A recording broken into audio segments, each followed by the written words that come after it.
Hi there. The same way you can create a database in two different ways. Similarly, you can also drop a database in two different ways. You can drop a database using an SQL command such as drop database, or you can depend upon shell executable dropdb. Let me show you the both ways. But before we understand what is a drop database and how do you run these two different ways, please note that only the owner of a database or a super user can drop the database. We cannot drop a database if there are any active connections to it. That's obvious, right? Dropping a database removes all objects that were contained within the database.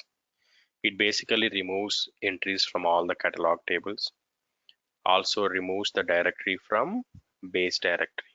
I will show you that step 2.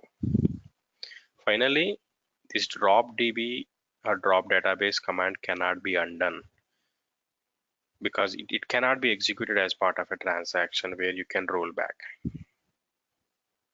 Please keep these 4 important points. Now let's move on to drop a database.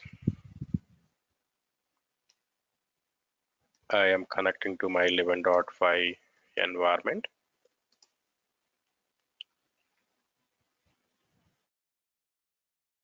Here if I say PSQL-L, you could see I have 5 databases.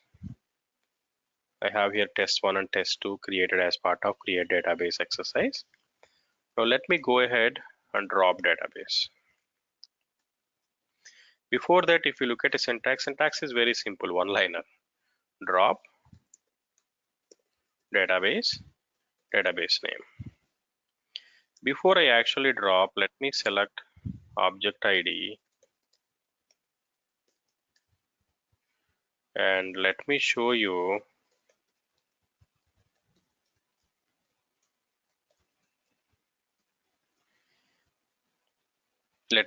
these 5 directories existence within base folder.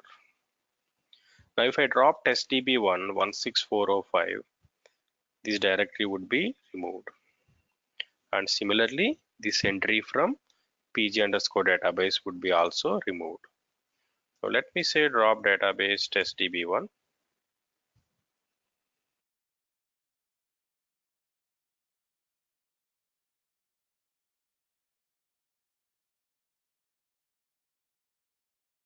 If you look at here, the entry is gone from this catalog table.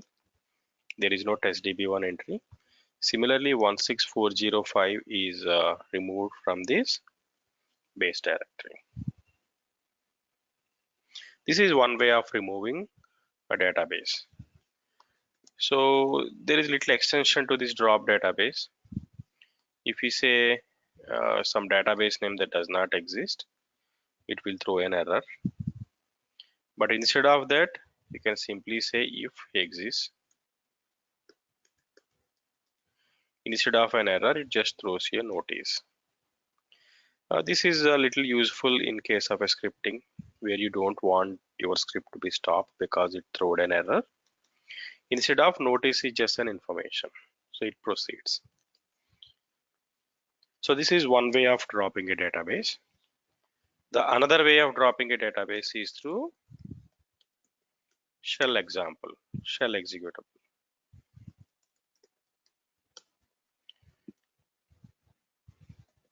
So again, you can just specify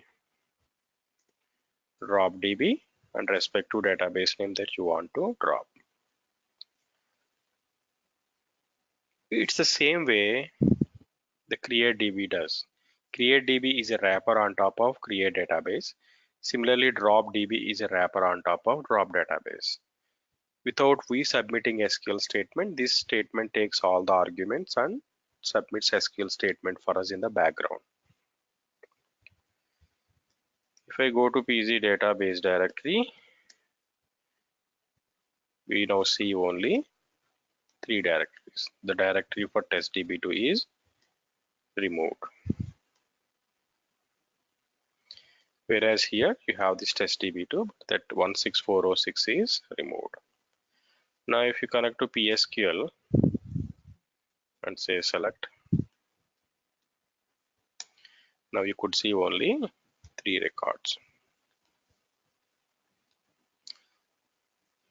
This is how you can remove a database using a dropdb shell executable.